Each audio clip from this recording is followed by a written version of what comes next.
A Bíblia diz no livro de Mateus, no capítulo 9, nos versículos de 1 a 38. Entrando num barco, Jesus passou para o outro lado do mar e foi para sua própria cidade. E eis que lhe trouxeram um paralítico, deitado num leito. Jesus, vendo a fé que eles tinham, disse ao paralítico: Coragem, filho, os seus pecados estão perdoados. Então, nós estamos seguindo o Senhor Jesus, literalmente, e agora ele volta para sua cidade. A gente já sabe qual é, Cafarnaum, né? Como eu falei, acredita-se que ele ficava hospedado na casa de Pedro. E ele viu a fé do paralítico. Então aqui temos um tesouro. A fé é algo que tu pode ver. Jesus viu a fé do paralítico. Olha o que está dizendo. Eis que lhe trouxeram um paralítico deitado no leito. Jesus, vendo a fé que eles tinham, disse ao paralítico: Coragem, filho. Então, o paralítico tinha fé e os que trouxeram o paralítico para Jesus também tinham fé, porque acreditavam. Tinham misericórdia, tinham compaixão, tinham amor, eram amigos, enfim. Temos aqui muitas virtudes, muitas qualidades, muita iniciativa, muita vontade, muita decisão, sabe? Eu quero ser curado. E Jesus disse: coragem, filho. Ou na tradução mais antiga, tenha bom ânimo. Os seus pecados estão perdoados. Então, o que a gente pode interpretar e entender aqui? Que esta paralisia tinha a ver com o pecado. Doenças e enfermidades, né? Que a gente tem falado sobre isso. Ele precisava da cura, da paralisia, queria andar, queria caminhar, ter uma vida normal, mas Jesus queria que os seus pecados fossem perdoados. Jesus queria libertar, salvar. E às vezes a pessoa só quer a cura. E aqui Jesus está dizendo, ó, os seus pecados estão perdoados. Então tem pecado nessa história que precisa ser perdoado. Isso é muito mais profundo, ou mais grave, mais desafiador do que a paralisia, né? Do que estar ou ser paralítico. Agora vamos ver. Mas alguns escribas diziam entre si, ele está blasfemando. Quem é que pode perdoar pecados? Como assim? Tu vai perdoar pecados de uma pessoa? Que autoridade tu tem para fazer isso? Os escribas, como no outro capítulo a gente viu, eram elite, eram autoridades, eram pessoas respeitáveis. E sim, faziam uma obra linda, maravilhosa, transcreviam, registravam. O próprio Mateus, né, que nós estamos lendo, o Evangelho de Mateus, era um escriba que anotava, que registrou e fez um trabalho perfeito. Eu esqueci, acho que de falar, ou se eu falei só no início. Nós temos uma playlist sobre personagens bíblicos. E o personagem bíblico, Mateus, que é o autor deste evangelho, está nessa playlist. Então tu pode estudar sobre Mateus, a biografia, a história de Mateus, do autor, nesta playlist, tá? Aí o que acontece? Mateus registrou.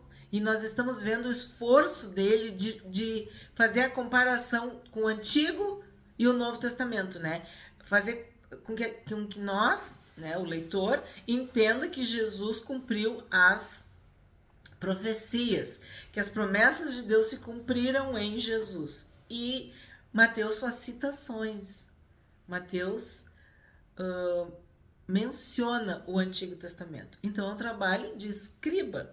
E aí os escribas, que são, né, versados na palavra, que conheciam, falaram, ó, diziam entre si, ele está blasfemando, tipo, isso não pode. E aí vem algo muito importante para nós. Jesus, porém, conhecendo os pensamentos deles, disse: por que vocês estão pensando mal em seu coração? Então aqui vem outra coisa importante para nós, outro diferencial, desculpa. Qual é? Não é só o que tu fala. Não são só as tuas ações. é o que tu pensa, é o que está no teu coração, na tua mente, é o que tu sente. Por que vocês estão pensando o mal em seu coração? Jesus, porém, conhecendo os pensamentos deles. Então, quem sonda as mentes e o coração e os corações é Jesus. Quem prova os nossos pensamentos é Jesus. Por isso nós devemos levar os nossos pensamentos cativos, obedientes, subordinados a Cristo. E aqui está bem claro, eles estavam duvidando. Como assim perdoar pecados? Tu não pode fazer isso. Pois o que é mais fácil dizer, os seus pecados estão perdoados, ou dizer, levante-se e ande? Mas isso é para que vocês saibam que o Filho do Homem tem autoridade sobre a terra para perdoar pecados. Então disse ao paralítico, levante-se, pegue o seu leito e vá para casa. Jesus, que conhece os pensamentos, que discerne, que sonda, ele, mas assim, pegou eles no pulo. Porque Jesus deixou bem claro, eu tenho autoridade para perdoar pecados. E tenho autoridade para ordenar que ele ande, para curá-lo. Jesus tem autoridade para perdoar pecados, para salvar, para curar, para libertar. E esse tem sido o assunto principal, né, de Mateus. A gente está caminhando nos capítulos de Mateus, né? Estamos no capítulo 9 e a gente está vendo Jesus curando, Jesus expulsando demônios, Jesus libertando, Jesus abençoando, Jesus falando com as pessoas, Jesus se compadecendo. E Jesus é o mesmo ontem, hoje e eternamente. Então tu hoje pode encontrar esse Jesus, tu pode receber esse Jesus, tu pode abrir a tua mente e o teu coração para o Senhor Jesus, porque Ele, somente Ele pode perdoar os teus pecados, pode te libertar de todo o mal, de toda a prisão, de todo o cárcere, de toda a algema, de toda a paralisia, de toda a dor. Só o Senhor Jesus. 7. E o homem se levantou e voltou para casa. Vendo isto, as multidões possuídas de temor deram glória a Deus, que tinha dado tal autoridade aos homens. Aí aqui tá, em primeiro lugar, calou a boca dos escribas, né? Acabou. Mas aí eu quero destacar autoridade aos homens. Deus deu autoridade para o Senhor Jesus. Não há nome mais poderoso do que o nome de Jesus. E Jesus deu autoridade aos homens, às pessoas. Porque a ideia é essa, ser sal da terra e luz do mundo. O plano era esse. Jesus vir e fazer discípulos. E nós continuarmos esse processo de ir e fazer discípulos, ensinando-os a guardar toda a palavra. Então esta autoridade é extensiva aos homens, às pessoas, aos seguidores de Jesus, aqueles que andam nas pisadas, andam nas pegadas do Senhor Jesus. Vale para mim, vale para ti. 9.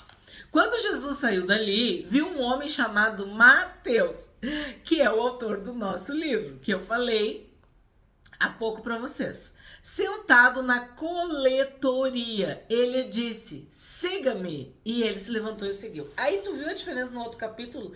Ah, eu vou para onde tu quiser que eu vá. Ah, eu vou sepultar meu pai. Ah, eu não sei o quê. Quem segue Jesus é imediato. Siga-me. Ele se levantou e seguiu. Ele era um cobrador de impostos. E isso era algo mal visto pelo povo. Quem gosta de pagar imposto, né? Mas eles eram, vamos dizer assim, um agente duplo de Roma, né? Porque eles eram judeus, mas cobravam os judeus, né? E eles eram malquistos. Eram pessoas,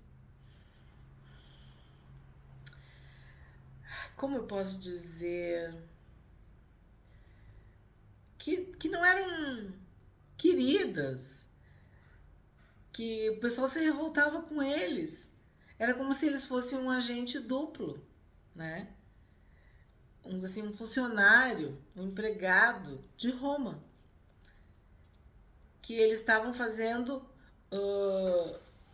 o bem para Roma, cobrando os impostos dos filhos, né? Dos seus compatriotas, dos seus irmãos, dos seus cidadãos, tá? Então, Mateus foi chamado por Jesus na coletoria, no seu trabalho. E aí vem uma reflexão. Às vezes, por questões pessoais, as pessoas trabalham em trabalhos que não glorificam a Deus. Eu lembro de uma irmã muito querida que se converteu e ela já tinha o seu trabalho. E ela trabalhava numa casa lotérica. E aquilo nunca foi errado para ela. Mas quando ela se converte, quando ela encontra o Senhor Jesus, quando o Espírito Santo entra no coração, ele começa uma obra de dentro para fora. Começa a nos mostrar. E ela começou a ver a ruína daquelas pessoas, o desespero daquelas pessoas. Enfim, não vou falar muito, mas vocês já entendem. E hoje nós estamos vivendo algo muito sério com essas apostas, né? E aí ela começou um conflito. E ela precisava trabalhar. Ela tinha uma mãe para sustentar. Depois ela casou. Enfim, eu não vou contar toda a história, é uma história muito antiga, tá? Essa história é bem antiga. E ela começou a orar, pedir a Deus, porque ela via que ela não estava glorificando a Deus, ela não fazia aquilo, ela não tinha nada a ver com aquilo, né? Ela era uma empregada dali. Mas o Espírito Santo constrangia.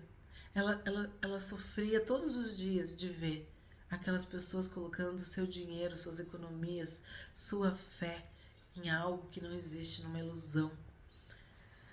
E ela foi orando, e ela foi orando. Sabe o que aconteceu? A tal da casa lotérica fechou, aconteceu algum negócio. E eles abriram um outro ramo. Ela não ficou desempregada, ela não precisou sair de lá, mas Deus mudou toda a história. Deus mudou toda a história. E ela conseguiu ter um trabalho digno, que honrava Deus. E claro, aquele lugar ali parou de ser um centro, um imã, um chamariz para o pecado. Porque não é algo que Deus espera que os seus filhos façam, que ninguém faça. Porque isso vicia, isso gera ganância, ambição, cobiça.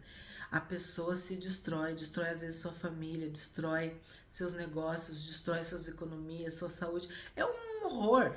É o roubar, matar e destruir. E aí, por que eu tô contando isso? Porque Mateus estava fazendo algo que não era legal. Não era legal. Claro, alguém tem que cobrar os impostos, porque, né, Roma exigia.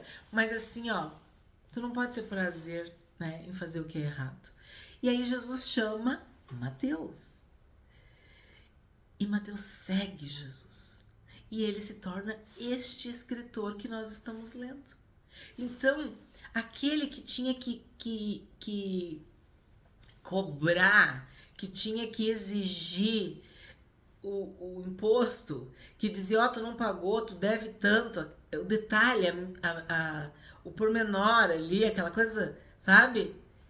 Ele usou isso para a glória de Deus, porque os detalhes que a gente encontra nesse texto, nesse livro, mostram alguém muito observador, muito preocupado em fazer cada coisa como tem que ser, né?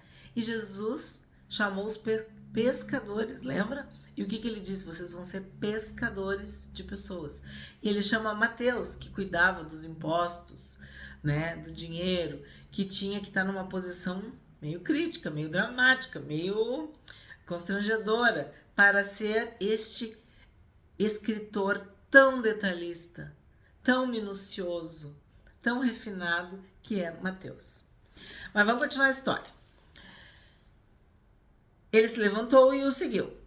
Estando Jesus à mesa na casa de Mateus, muitos publicanos e pecadores vieram e tomaram lugares com Jesus e os seus discípulos. Vendo isto, os fariseus perguntavam aos discípulos de Jesus: por que o mestre de vocês come com os publicanos e os pecadores? Mas Jesus, ouvindo, disse: os sãos não precisam de médico, e sim os doentes. Vão e aprendam o que significa: quero misericórdia e não sacrifício, pois não vim chamar justos, e sim pecadores. Então, cobradores de impostos não eram pessoas queridas pelo povo. Publicanos e pecadores, muito menos, né?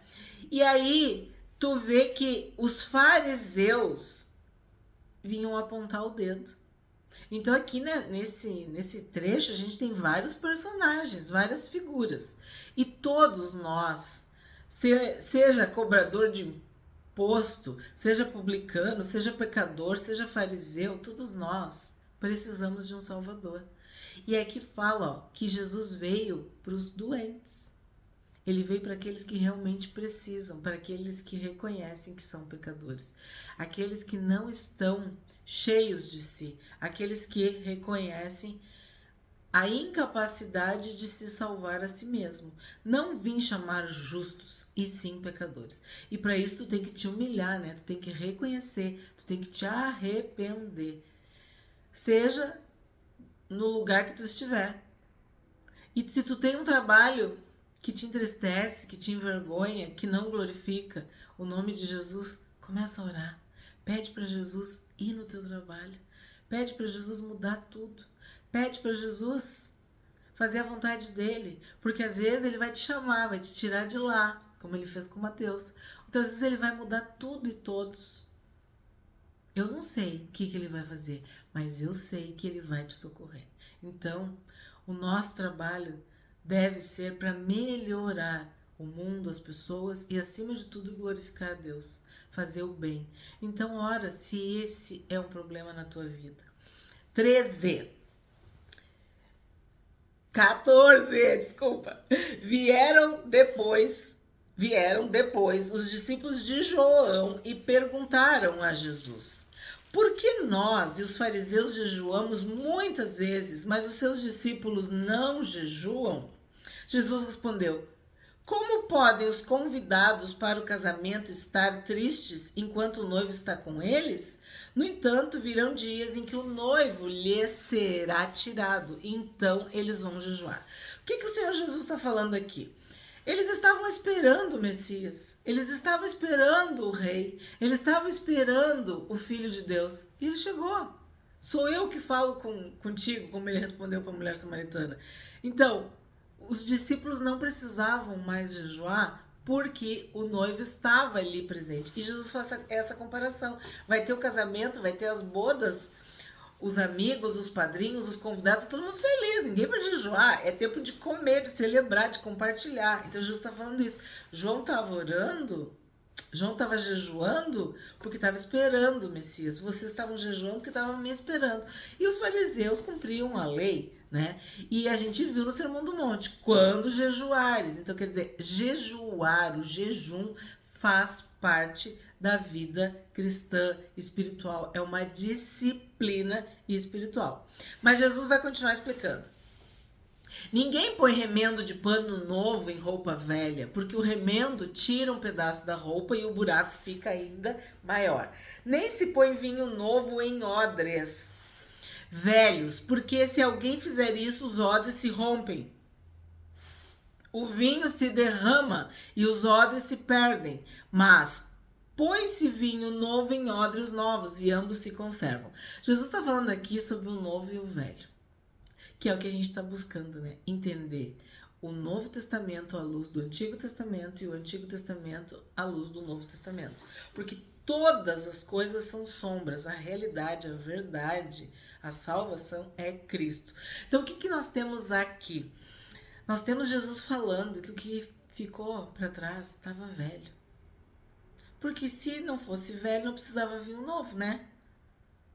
Ele é o novo. Ele é o novo e vivo caminho. Então não dá para começar a fazer remendo. Não. Tu tem que te entregar para Jesus. Não queira cumprir Não queira fazer aquilo que Jesus já fez e já cumpriu. Recebe Jesus, o vinho novo, em odres novos. Nós nos tornamos nova criatura, nova criação. Há um novo nascimento. É isso que Jesus está falando. Ele está falando aqui de salvação. 18. Enquanto Jesus lhes dizia estas coisas, eis que um chefe da sinagoga, aproximando-se, o adorou e disse: minha filha morreu agora mesmo, mas vem pôr a mão sobre ela e ela viverá. E Jesus se levantou e o seguiu, juntamente com seus discípulos. Então tu tá vendo que um chefe da sinagoga acreditou que Jesus podia ressuscitar a sua filha. E ele foi pedir para Jesus: venha impor a mão sobre ela. Isso aqui é fé, de novo. É fé. E Jesus se levantou e o seguiu. 20. E eis que uma mulher que durante 12 anos vinha sofrendo de uma hemorragia veio por trás de Jesus e tocou na borda da capa dele. Porque dizia consigo mesma: se eu apenas tocar na capa dele, ficarei curada. Então Jesus, voltando-se, vendo-a, disse: coragem, filha, a sua fé salvou você. E desde aquele instante a mulher ficou sã. Então Jesus se levanta para seguir o chefe da sinagoga. Mas enquanto ele não chega lá, ele cura a mulher. E aqui nós vimos em Levítico capítulo 15 sobre uma ordem de colocar franjas nas roupas, nas bordas das roupas, das capas. Lembra do fio azul? E quando eu falo assim, lembra, é porque nós estamos juntos estudando a Bíblia. Estamos lendo e nós viemos há pouco tempo de um estudo do Pentateuco. 187 capítulos. Gênesis, Êxodo, Levítico, Número, Deuteronômio. E este capítulo nós, quando lemos, falamos deste de Mateus e de outros também, dos evangelhos. Por quê? Porque ela toca nas franjas, na borda da capa da roupa. E isso indicava fé. Que aquele ali, que tinha aquelas franjas, era santo. Lembra? É para lembrar da minha santidade. E Jesus, só dela tocar nas roupas, ela disse: ó, se eu apenas tocar na capa dele, eu ficarei curada. E Jesus diz que a fé dela salvou. Coragem, filha, a sua fé salvou você. E ela sofreu por 12 anos. Então eu não sei por quantos anos tu ainda sofre. Qual é a dor que tu carrega? Qual é a cura que tu busca? Mas se hoje tu apenas tocar em Jesus, nas vestes, né?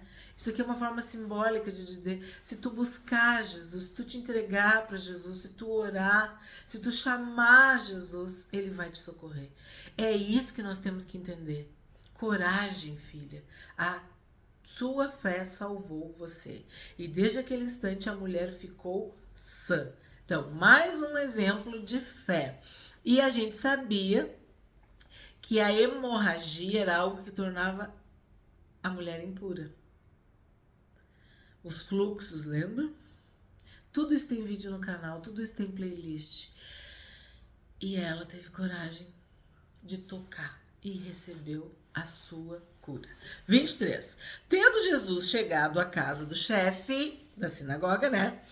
E vendo os tocadores de flauta e o povo em alvoroço, disse: saiam daqui, porque a menina não está morta, mas dorme. Então, a menina tinha morrido, né? O pai disse: minha filha morreu agora mesmo. Aí já estava lá todo o povo, né? Os tocadores de flauta e o povo em alvoroço. E aí Jesus dá uma ordem: saiam daqui, porque a menina não está morta, mas dorme. Aí sabe o que aconteceu? Riam-se dele. E riam-se dele. Riram de Jesus. Riram de Jesus. Duvidaram dele.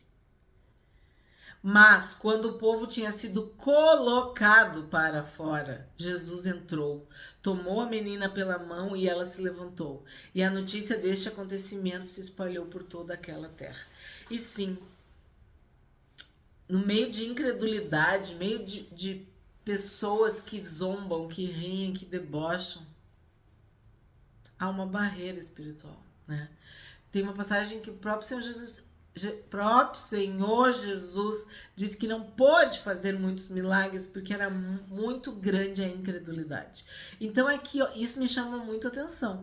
Ele precisou mandar o povo ir embora, tirar os negativos, né? Os incrédulos, os zombadores, os que não tinham fé, para que ele pudesse fazer o milagre, que era ressuscitar a filha do chefe da sinagoga. O povo incrédulo joga tudo para baixo. Paulo fala que nós devemos orar para que Deus nos livre desse coração incrédulo, para que não haja em nós esse espírito de incredulidade, que a gente não cultive isso, porque isso rouba a nossa fé. 27. Saindo Jesus dali, 2 cegos o seguiram, gritando: tenha compaixão de nós, filho de Davi. Quando ele entrou em casa, os cegos se aproximaram e Jesus lhes perguntou: vocês creem que eu posso fazer isso? E eles responderam: sim, Senhor. Então Jesus tocou nos olhos deles, dizendo: que se faça com vocês conforme a fé que vocês têm. E os olhos deles se abriram. Jesus, porém, os advertiu severamente, dizendo: tenham cuidado para que ninguém fique sabendo disto.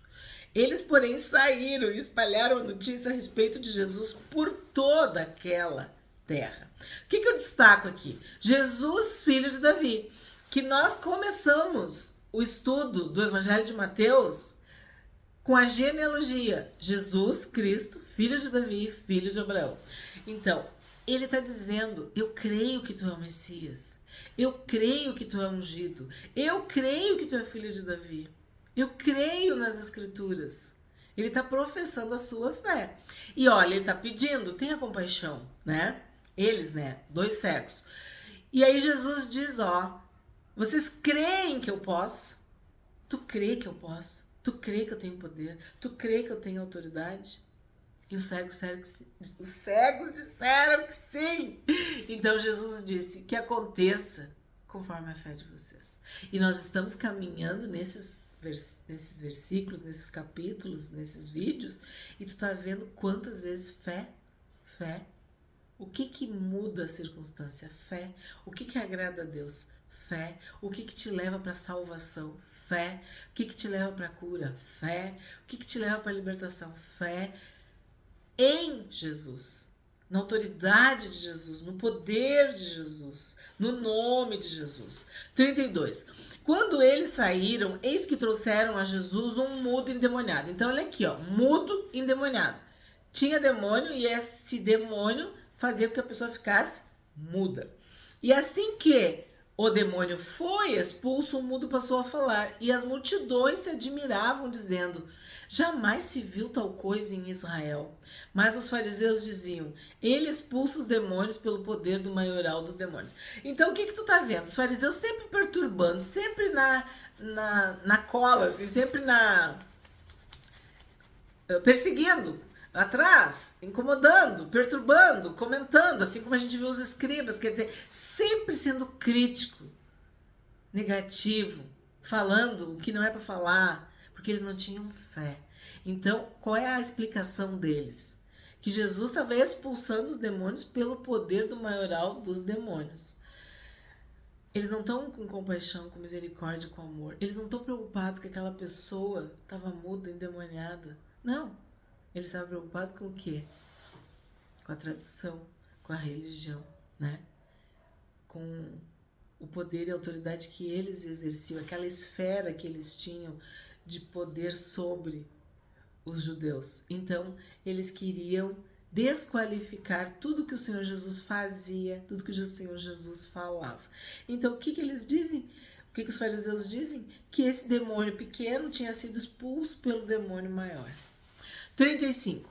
E Jesus percorria todas as cidades e aldeias, ensinando nas sinagogas, pregando o evangelho do reino e curando todo tipo de doenças e enfermidades. Então, para todo tipo de doenças e enfermidades, há cura, há salvação. É o que está aqui na Bíblia, ó. Pregando o evangelho do reino e curando todo tipo de doenças e enfermidades. Ao ver as multidões, Jesus se compadeceu delas, porque estavam aflitas e exaustas como ovelhas que não têm pastor. Então Jesus disse aos seus discípulos: a seara é grande, mas os trabalhadores são poucos. Por isso, peçam ao Senhor da seara que mande trabalhadores para a sua seara. Então, qual é o diferencial? Jesus se compadecia. Jesus tinha misericórdia dessas ovelhas que não tinham pastor. Dessas ovelhas perdidas. Desse rebanho que não tinha alimento, não tinha água, não tinha proteção, porque eles não tinham pastor. Estavam perdidos. Jesus olhava para aquele povo, né? E eles estavam sem direção, sem Salvador, sem Senhor, sem um guia, sem alguém que os amasse, os cuidasse, os protegesse. Jesus ensinava, pregava, curava e Jesus amava essas ovelhas, porque Jesus é o bom pastor e o bom pastor dá a vida pelas suas ovelhas.